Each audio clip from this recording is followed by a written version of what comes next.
más. Quiero invitarle a abrir su Biblia, por favor, al libro de Efesios, el libro de Efesios capítulo 2. Efesios capítulo 2. Si usted nos visita o tal vez no conoce al pastor Collins, quiero animarle a venir el próximo domingo a escucharle predicar. Él va a estar aquí en el púlpito predicando una vez más y espero que si no lo ha escuchado, que lo venga la próxima semana y lo escuche. Vamos, si ya tiene su lugar ahí en la Biblia, pongámonos en pie, por favor, y vamos a leer el libro de Efesios capítulo 2. Vamos a leer desde el versículo del 1 al versículo 10. Dice la palabra de Dios esto: y Él os dio vida a vosotros cuando estabais muertos en vuestros delitos y pecados, en los cuales anduvisteis en otro tiempo, siguiendo la corriente de este mundo, conforme al príncipe de la potestad del aire, el espíritu que ahora opera en los hijos de desobediencia, entre los cuales también todos nosotros vivimos en otro tiempo en los deseos de nuestra carne, haciendo la voluntad de la carne y de los pensamientos, y éramos por naturaleza hijos de ira, lo mismo que los demás.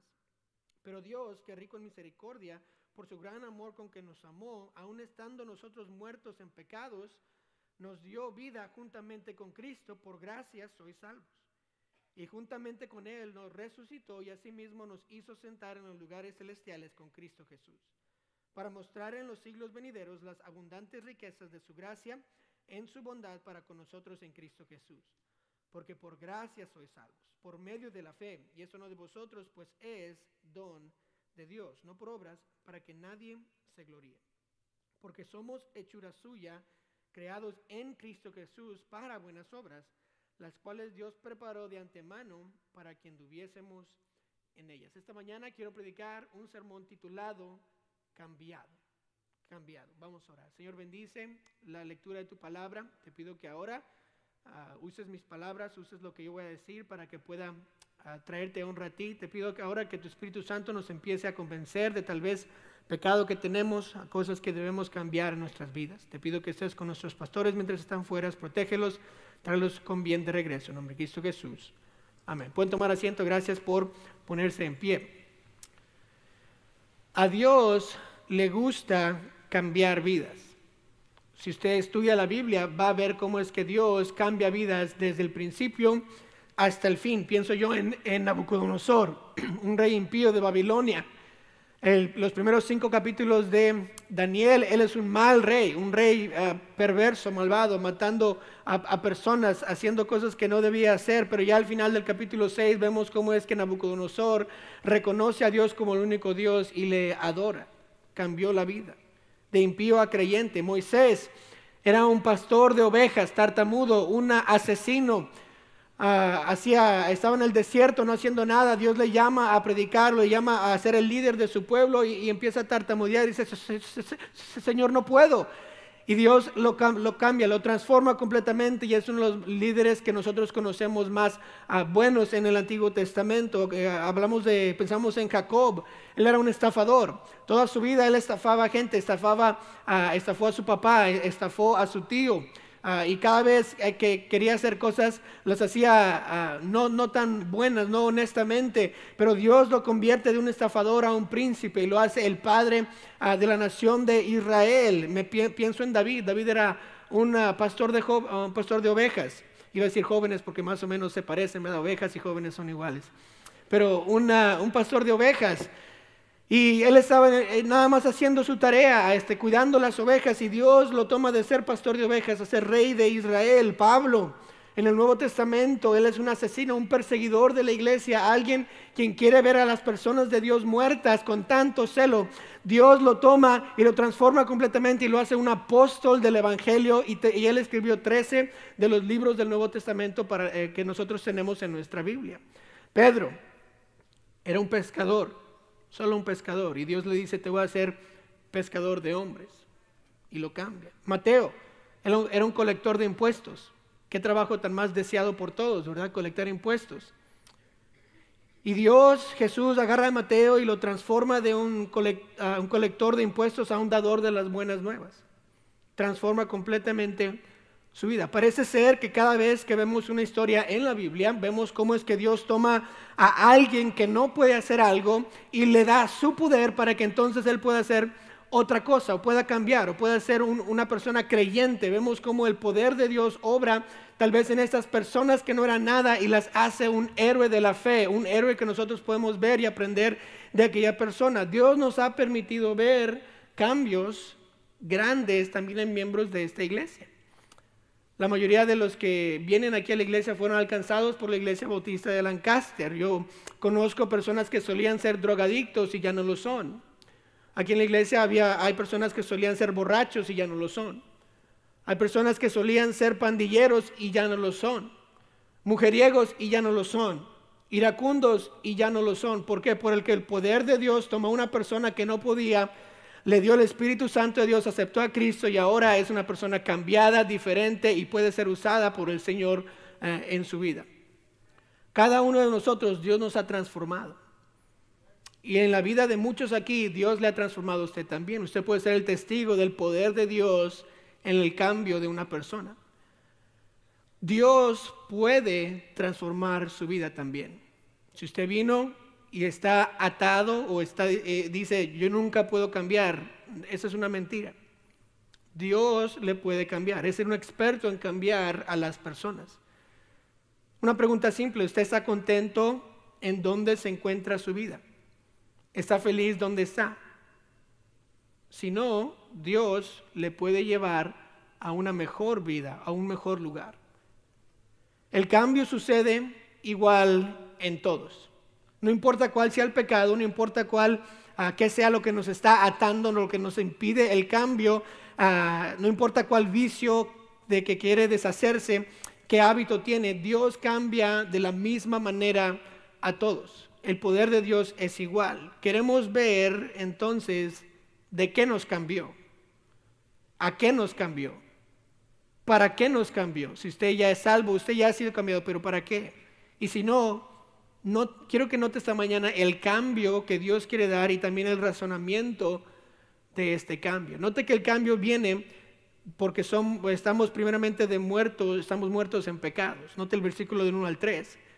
Dice, y Él os dio vida a vosotros cuando estabais muertos en vuestros delitos y pecados, en los cuales que anduvisteis en otro tiempo, siguiendo la corriente de este mundo, conforme al príncipe de la potestad del aire, el espíritu que ahora opera en los hijos de desobediencia, entre los cuales también todos nosotros vivimos en otro tiempo en los deseos de nuestra carne, haciendo la voluntad de la carne y de los pensamientos, y éramos por naturaleza hijos de ira, lo mismo que los demás. ¿Notó que éramos antes o que tal vez en el lugar donde usted está viviendo el día de hoy?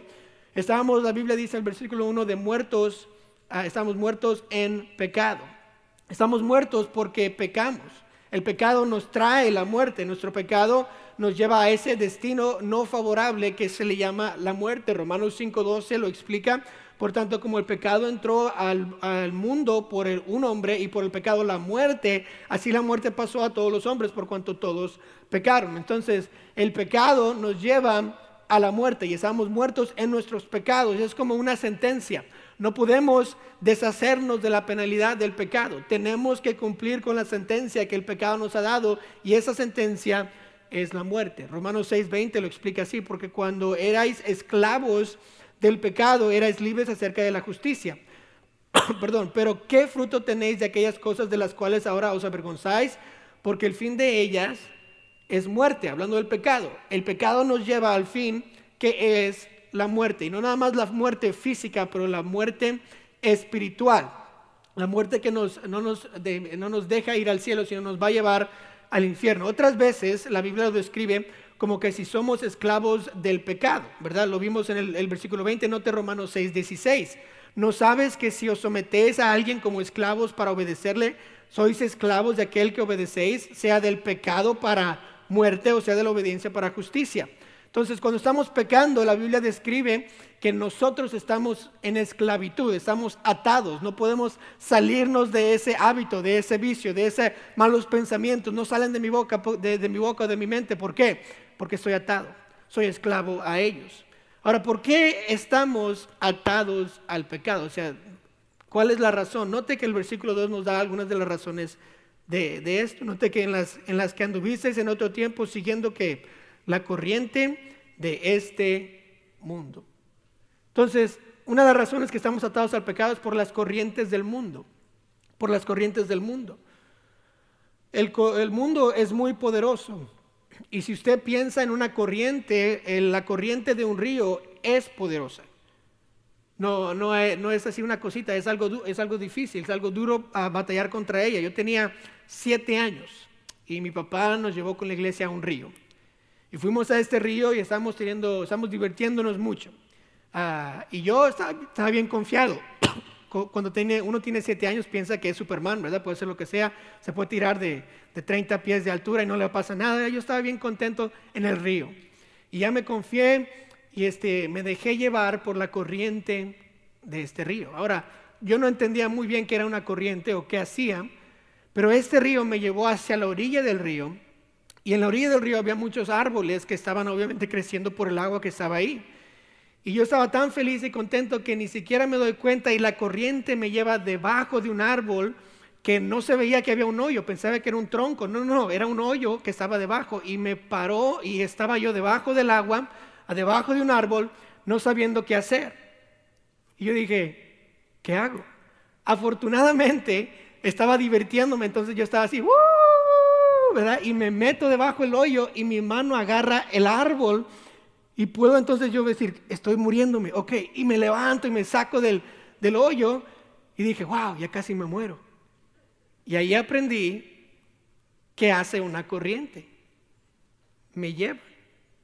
No sé si usted ha ido tal vez a algunos barcos, ¿verdad? Si usted va allá al campamento de varones, hay un lugar donde usted puede rentar una lancha y lo llevan por la corriente. Esa corriente lo lleva, o sea, uno no puede parar, si uno se cae de la lancha, se va a ir en la corriente, no va a poder nadar. ¿Por qué? Porque la corriente nos lleva. El mundo es igual. Es peor en el sentido de que no es agua, sino es pecado. Es cosas que están sucediendo alrededor de nosotros. Y si se deja llevar por la corriente del mundo, le va a dar vueltas, le va a meter en hoyos, se va a quedar, le va a quebrar los huesos espirituales. ¿Por qué? Porque el mundo es una corriente. Nos está llevando. El mundo va en contra de la voluntad de Dios completamente y el mundo, dice la Biblia, que es el enemigo de Dios. En 1 Juan 2:15 dice, no améis al mundo ni las cosas que están en el mundo. Si alguno ama al mundo, el amor del Padre no está en él. 16, porque todo lo que hay en el mundo, los deseos de la carne, los deseos de los ojos y la vanagloria de la vida, no proviene de Dios, sino del mundo. Una de las razones que estamos atados al pecado, esclavos de él, porque el mundo es una corriente y tenemos el mundo alrededor de nosotros. La segunda razón es porque el espíritu del diablo está presente.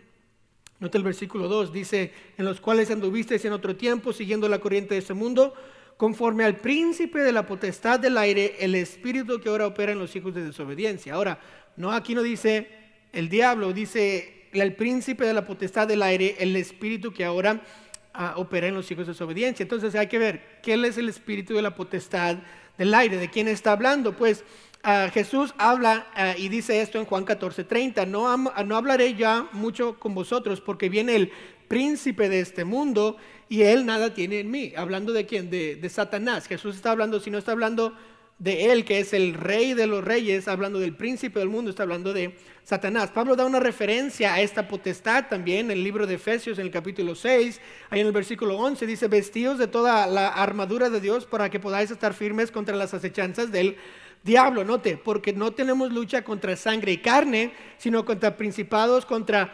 potestades, contra los gobernadores de las tinieblas de este siglo, contra huestes espirituales de maldad en las regiones celestes. Notó que Pablo dice que Satanás tiene potestades, o sea, poder, y Jesús le llama a Satanás o a diablo el príncipe, poniendo las dos. Aquí en el versículo 2 estamos hablando del diablo mismo. El espíritu del diablo está en los hijos de desobediencia, o sea, en los que no creen en el evangelio, los que no son los hijos de Dios. El diablo es alguien real y está en contra de todo lo que es bueno.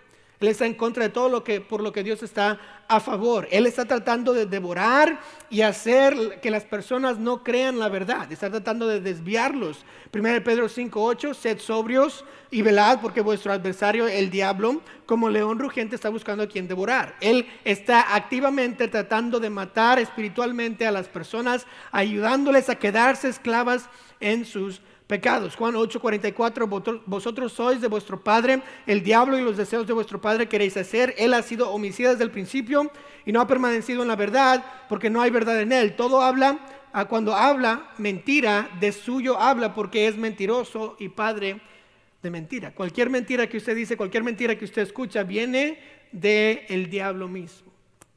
El diablo está mintiendo y devorando a personas para que se queden en sus pecados, tratando de convencerles para que sean atadas y quedarse ahí. Por eso es difícil cambiar.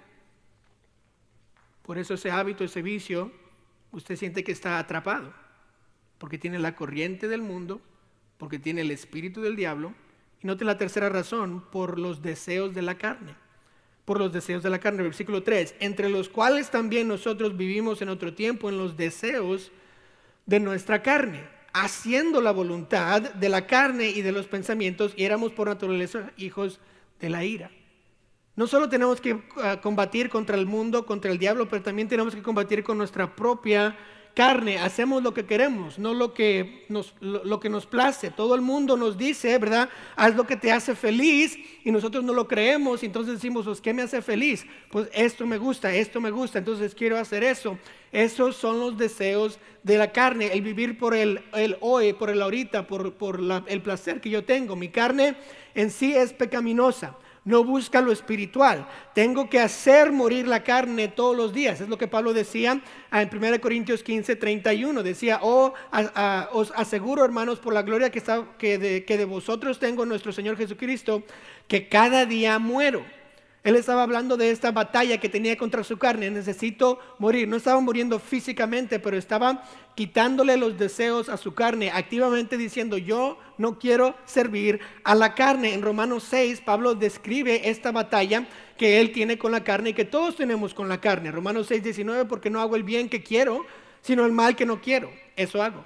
Y si hago lo que no quiero, ya no lo hago yo, sino el pecado que mora en mí. Así que, queriendo yo hacer el bien, hallo esta ley, que el mal está en mí, porque según el hombre interior me deleito en la ley de Dios, pero veo otra ley en mis miembros que se rebela contra la ley de mi mente, que me lleva cautivo a la ley del pecado que está en mis miembros. Miserable de mí, ¿quién me liberará de este cuerpo de muerte? Pablo describe esta batalla que todos tenemos contra nuestra propia carne. Lo que quiero hacer no lo hago, lo que no quiero hacer lo hago, y estoy atado a este cuerpo de muerte, a este cuerpo de pecado que está en mí. Es como un esclavo hacia mí. Y cuando estamos muertos en pecado, lo que significa que tenemos la corriente del mundo, tenemos el espíritu del diablo con nosotros y estamos haciendo los deseos de nuestra carne. Todos los tres nos están ayudando a mantenernos esclavos, muertos en nuestros pecados. Nuestra propia carne quiere que pequemos. Glotonería, la flojera, placeres sexuales, el alcohol, las drogas, la adrenalina, el entretenimiento, todo es deseos de la carne, lo que yo quiero.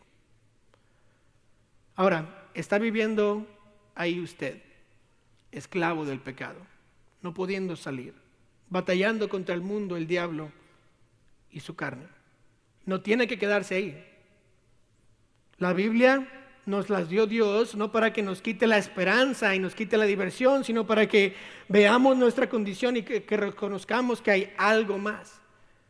Sí, cuando Dios pone en la Biblia cosas como muertos en pecado, no nos deja ahí. Dice, bueno, averígüense ustedes. Siempre nos da el otro lado de la moneda, nos da la solución. De muertos en pecado, ¿a qué nos lleva? Note, número 2, nos lleva a vida con Cristo. De muertos a pecado, a vida con Cristo. Note lo que dice el versículo 4. Pero Dios, yo no sé usted, pero me encantan esas dos palabras. ¿Qué significa pero Dios? Lo que ya hemos leído antes ya se anula, ya no existe. ¿Por qué? Por Dios.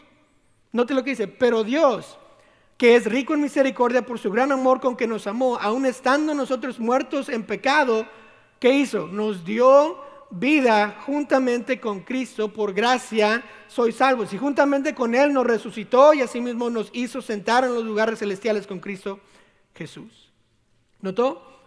Estamos ahora vivos en Cristo, no porque yo hice algo, sino porque ahora Cristo vive en mí. Pero Dios, que es rico en misericordia, Dios vio nuestra condición, que estábamos muertos en pecado, y tuvo compasión, tuvo amor.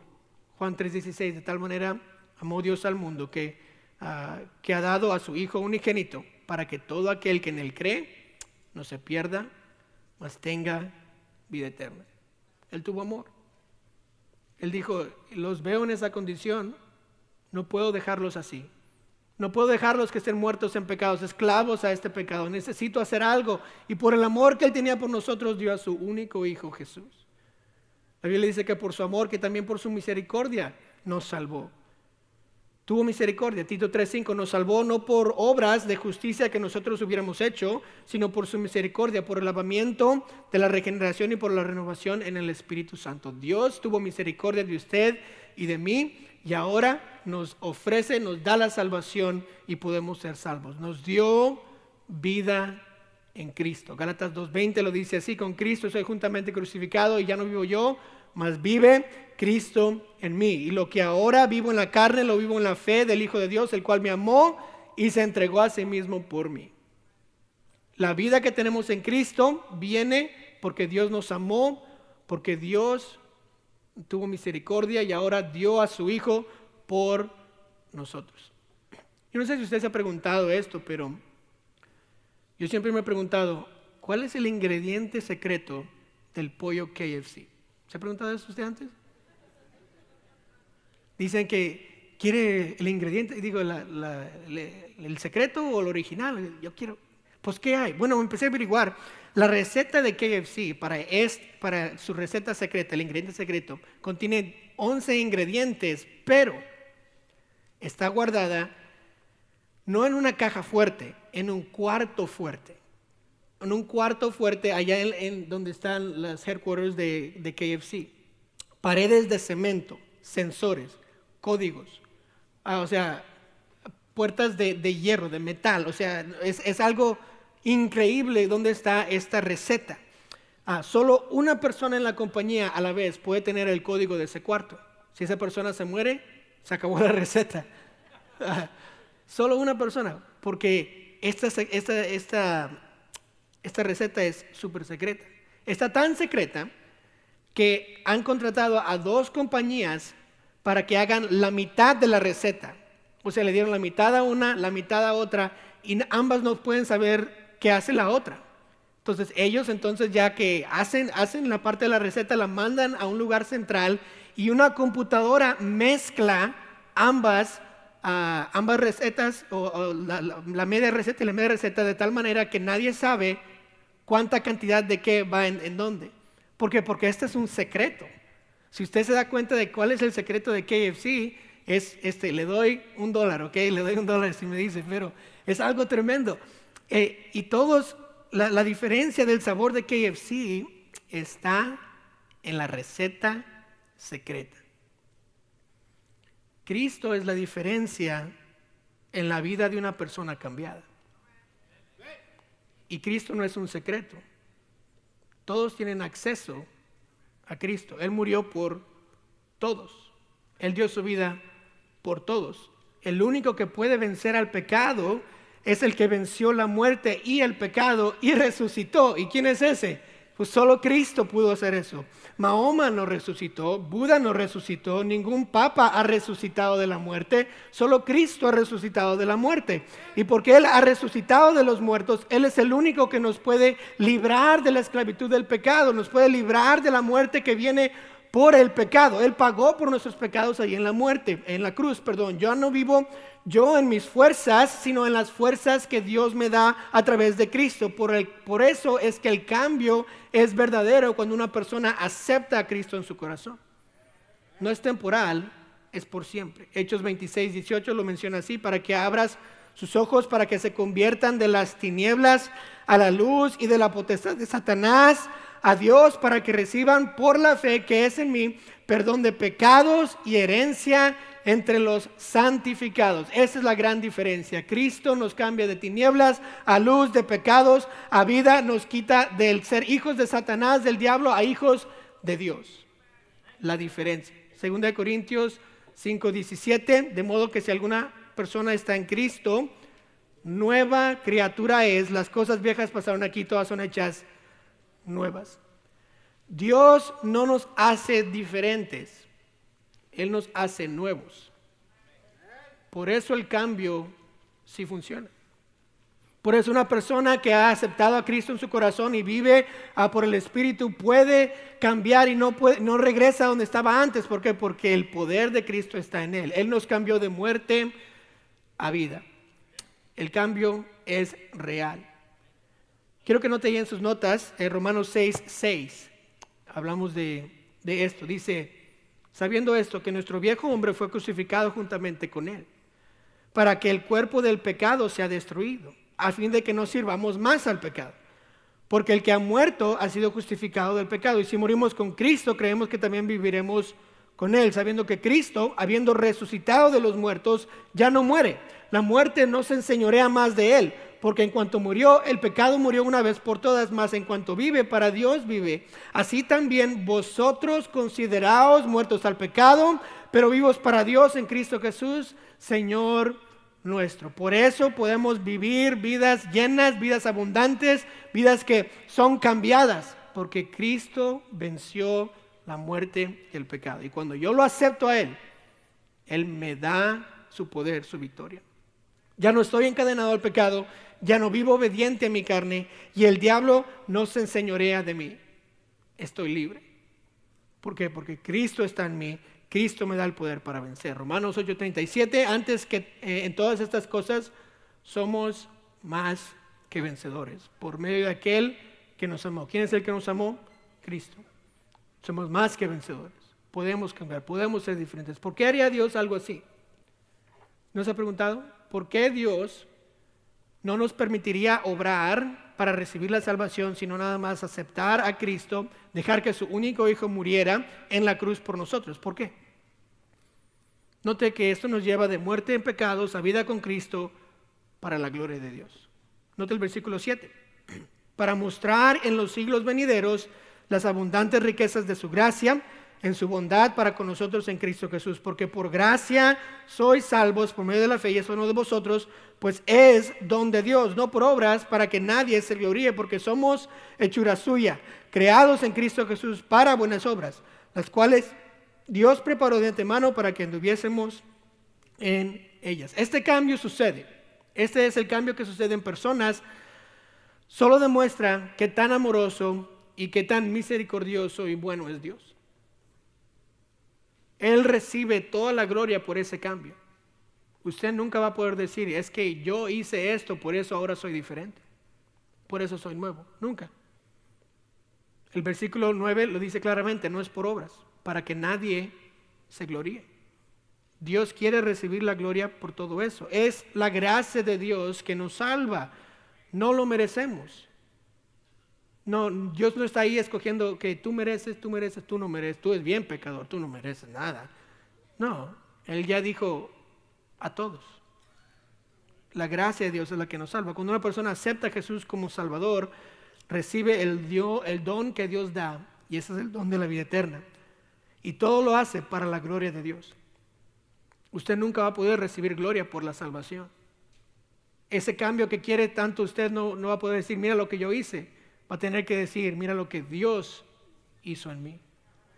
Él tiene que recibir toda la gloria. Si yo recibiera la gloria, entonces Dios no sería Dios. Si yo hiciera algo, si yo recibiera la gloria, pero porque no puedo hacer nada, toda la gloria entonces va a Dios. Dios merece la gloria. ¿Qué dice Apocalipsis 4:11? Señor, digno eres de recibir la gloria y la honra y el poder, porque tú creaste todas las cosas y por tu voluntad existen y fueron creadas. Si nosotros recibimos gloria por el cambio que Dios hizo en mí, por la salvación que yo he recibido, entonces Dios no recibe la gloria. Solo una persona puede. La salvación no existe sin un Salvador. Y ese Salvador es Cristo. Ahora, Dios no le va a dar su gloria a nadie. Le pertenece a Él. Isaías 42:8 dice así: Yo Jehová, este es mi nombre, y a otro no daré mi gloria, ni alabanzas esculturas. Él es claro. No, usted no puede ganarse la salvación, no puede hacer nada, no puede irse de rodillas por una milla y decir, ya gané mi salvación. No puede darle a la iglesia y ganarse su salvación, no puede comportarse bien para que Dios le dé la salvación. Nada de eso puede existir. ¿Por qué? Porque Dios no comparte su gloria con nadie. Y esa es la razón que Él puede cambiar vidas, nos puede dar a Cristo ese poder para ser diferentes, porque Él recibe toda la gloria. Ahora, quiere ser cambiado. ¿Quiere seguir en sus pecados atado o quiere que Cristo le libere y ahora pueda tener vida? Entonces necesita a Cristo. No hay otra forma. Y si usted ya ha aceptado a Cristo y ya es una criatura nueva, ¿por qué no está viviendo como criatura nueva? ¿Por qué decide irse otra vez al pecado que nos lleva a la muerte y vivir esa vida? ¿Por qué no decide, Señor, ya me has cambiado, decidí regresar, ayúdame otra vez a tener vida en ti, a vivir una vez más para ti? ¿Pudiera yo invitarle a ponerse en pie?